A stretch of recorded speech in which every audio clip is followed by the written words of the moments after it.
سلام ګران لیدونکو، د نن ورځې څو تازه مهمه خبرونو ته ښه راغلاست. متقي وایي د خپلې خاورې دفاع لپاره هر ورځ قربانۍ ته چمتو وي. د بهرنیو چارو وزیر امیر خان متقي پرته له دې چې د پاکستان نوم واخلي خبرداری ورکړی چې په هر ډول شرایطو د خپل حریم د دفاع لپاره هرې قربانۍ ته چمتو دي. ښاغلی متقي وایي د مذاکراتو په میز له خپلو ارزښتونو دفاع کړې او بهترین استدلال یې وړاندې کړی دی. امیر خان متقي ویلي اسلامي امارات هیڅ هیواد ته د ستونزو د جوړولو نیت نه لري، خو له بلې خوا به د نورو له لوري هم هر ډول فشار او ستونزې ونه مني. نوموړي دا څرګندونې د جدې د شپږمې په مناسبت غونډې ته د وینا پر مهال وکړې او ویل افغانستان نه غواړي یو ځل بیا د لویو هیوادونو د منفي سیالیو په ډګر بدل شي، بلکې د اسلامي امارت هڅه دا ده چې هیواد د اقتصادي سیالیو، سیمه ییز اتصال او ګډو ګټو په مرکز واوړي. د خیبر پښتونخوا د خیبر ولسوالۍ په شالبار سیمه کې د پاکستاني امنیتي ځواکونو موټر ته نږدې پر موټر سایکل پورې تړلو بمونو چاودنه کړې ده. د رسمي سرچینو د معلوماتو له مخې چاودنه په یو څه واټن کې شوې او تر دې دمه د کومې مرګ ژوبلې راپور نه دی ورکړل شوی. افغان حکومت وايي هیڅوک د افغانانو پر ځواک او ایمان شک ونه کړي. افغان حکومت د جدې شپږمه پر افغانستان د پخواني شوروي اتحاد د یرغل د شپږ څلوېښتمې کلیزې په مناسبت یوه اعلامیه خپره کړې او دغه یرغل یې په کلکو ټکو غندلی دی. په اعلامیه کې ویل شوي چې د 1958 کال د جدې په شپږمه شوروي اتحاد پر افغانستان پوځي یرغل وکړ او زرګونه اشغالګر پوځونه یې د هیواد خاورې ته داخل کړل چې د دې 10 کلن اشغال پر مهال افغانستان له پراخو ویجاړیو سره مخ شو. میلیونونه افغانان هجرت ته اړ شول او زرګونه کسان شهیدان او معیوب شول. اعلامیه زیاتوي چې افغانانو د دغه اشغال پر وړاندې په میړانه جهاد وکړ او بالاخره شوروي ځواکونه د 10 کلونو وروسته له ماتې سره مخ او له افغانستان څخه ووتل. افغان حکومت دغه تاریخي پیښه د دې ثبوت بللې چې د افغانستان پر خلکو باید هیڅ بهرنی ځواک د هغوی په ایمان، غیرت او اراده شک ونه کړي. د اعلامیې له مخې افغانانو په نږدې یوه پیړۍ کې 3 ستر ځواکونه مات کړي او خپل هیواد له اشغال څخه خلاص کړی دی. افغان حکومت له خلکو غوښتي چې د خپل هیواد د ازادۍ او استقلال د ساتنې لپاره چمتو واوسي او هیڅ چاته اجازه ونه کړي چې د اسلامي نظام، دیني ارزښتونو او ملي حاکمیت پر وړاندې شومې موخې عملي کړي. کریم خرم وایي سره زر باید په ټیټه بیه ونه پلورل شي. د پخواني ولسمشر حامد کرزي د دفتر رئیس کریم خرم وایي د نړۍ روانو جګړو، ژیوپولیټیکي ترنګلتیاوو، د نړیوال نظم کمزوري، د لویدیځ بندیزونو، سوداګریزو جګړو او د ډالر د انحصار د کمولو هڅه د سرو زرو ارزښت په نړیواله کچه بې ساري لوړه کړی دی.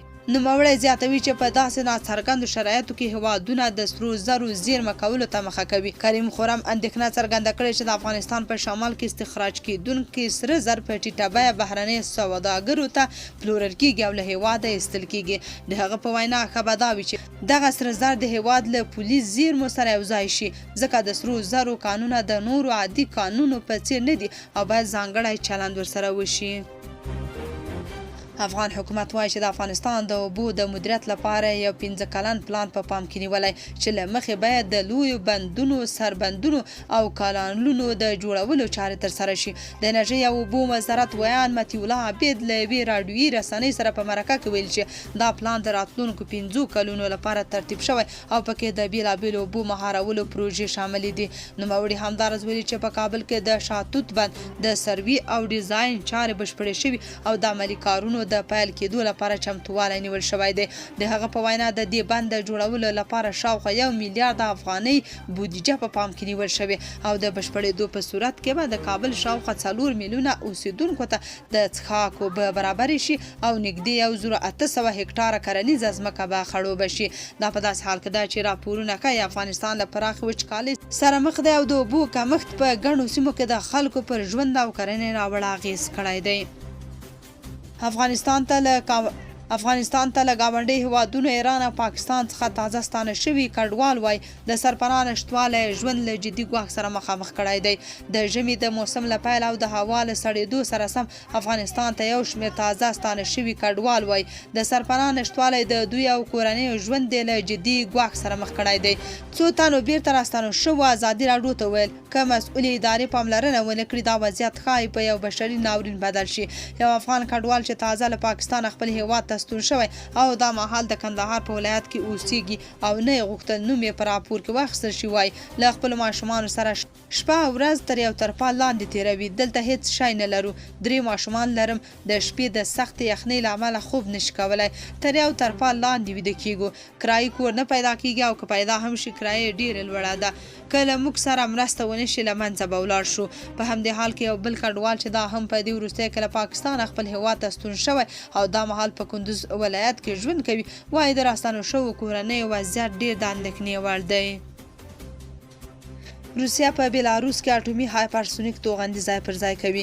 2 امریکایي څېړونکو د سپوږمکۍ انځورونو تر ارزونې وروسته ویلي چې روسیا به په ډیر احتمال سره د بیلاروس د ختیځ په یوې پخوانۍ هوایي اډه کې داسې هایپرسونیک بالستیک توغندي ځای پر ځای کړي چې د اټومي وسلو د لیږدولو وړتیاوې ولري. رویټرز د جمعې په ورځ د یوې باخبره سرچینې په حواله راپور ورکړی چې دا ارزونه د امریکا د استخباراتي ادارو له پایلو سره سمون لري خو په رسمي ډول جزئیات نه دي خپاره شوي. د رویټرز د راپور له مخې دا توغندي د اوشنیک له ډول څخه دي او داسې توغندي سیستم لري چې تر 5500 کیلومترو واټن ویشتلی شي. د روسیې ولسمشر ولادیمیر پوتین تر دې مخکې په ښکاره اعلان کړی و چې غواړي دا سیستم په بیلاروس کې ځای پر ځای کړي. د کارپوهانو په وینا دا ډول ځای پر ځای کول د اټومي ګواښ په اړه د کرملین مخ په زیاتېدونکي تکیه څرګندوي. یوه داسې ستراتیژي چې موخه یې اوکراین ته د ناټو لخوا د لرې واټن ویشتونکو وسلو د لیږد مخنیوی دی. کورنۍ چارو وزارت نن شنبه له یو کس سره د 2315 نشهیي ګولیو د نیولو خبر ورکړی دی. سرچینې لیکلي دغه کس د یاد وزارت د نشهیي توکو پر وړاندې د مبارزې ځواکونو د کابل ښار په سویلي دروازې څنګ نوشتي سیمه کې نیولی. خبرپاڼه کې راغلی چې دغه تورن کس به د دوسیې له بشپړېدو وروسته عدلي او قضایي بنسټونو ته وسپارل شي. افغان چارواکي وایي افغانستان کې نشهیي توکو پر وړاندې جدي مبارزه دوام لري او په دې تړاو نیول شوي کسان د قانون منګولو ته سپارل شوي. روسیې پر اوکراین پراخ بریدونه کړي. رویټرز خبري اژانس د خبر پر بنسټ روسیې نن شنبه د اوکراین پر پلازمینه کیف د توغندي او ډرون هوایي بریدونه کړي دي. دا بریدونه داسې مهال شوي چې د اوکراین ولسمشر له ډونالډ ټرمپ سره سبا یک شنبه په فلوریډا د جګړې پای په اړه مهمه غونډه کوي. رویټرز ویلي د اوکراین